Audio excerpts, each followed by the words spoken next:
Donald Trump's public address from the Oval Office. Let's in fact listen in.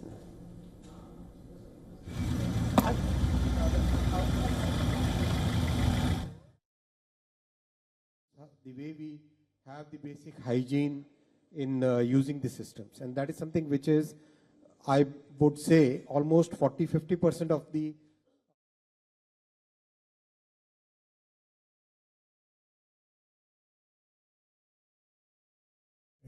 We need it from a job standpoint. We need it from even just a psychological standpoint. Think of it, 90,000 factories are gone since the beginning of NAFTA. So we're not going to have that, and we're going to see them build it back. Now we've already had 5 major automobile companies.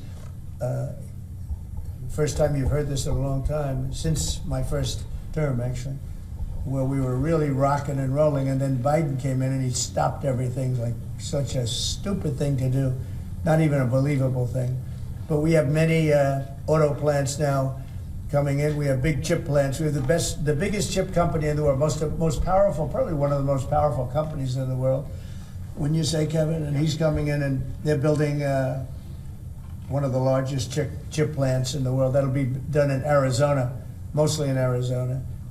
And that'll give us a big percentage. That one plant will give us a big percentage of the chip market, something we have very little of. You know, we used to have Intel, and Intel was run by a man named Andy Grove.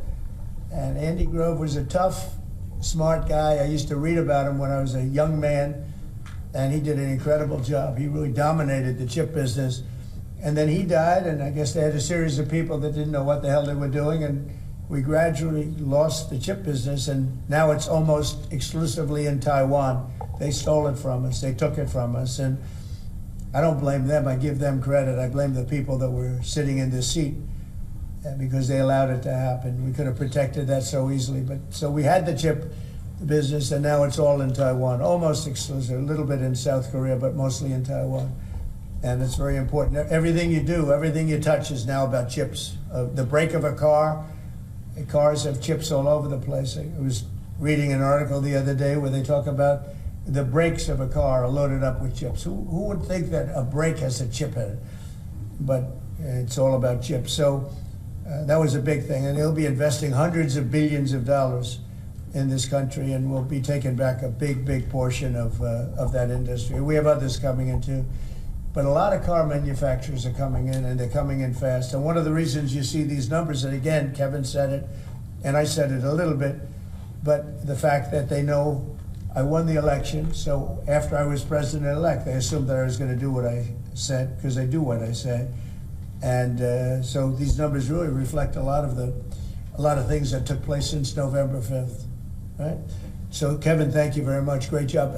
Any questions? Mr. President, how concerned are you that the large-scale federal government layoffs will weaken the labor market? How concerned are you? The large-scale fentanyl what? The federal government layoffs will impact the labor market, will weaken the labor market. Oh. No, I think the labor market's going to be fantastic, but it's going to have high-paying manufacturing jobs as opposed to government jobs. We had too many people in government. You can't just do that. We had many too many. This is for 40 years. You know, this isn't just now. This built up and got worse and worse, and they just hire more and more people. All right, so that was Donald Trump there addressing the media about a number of different issues, which included the reciprocal tariff that he wanted to, in fact, impose. He's also said that he should be in a position to impose the reciprocal tariffs by today. He also said something very interesting, where he said that everyone had been ripping off the United States of America. Donald Trump there talking about how he intends to take his tariff war forward. For all the latest news, download the WION app and subscribe to our YouTube channel.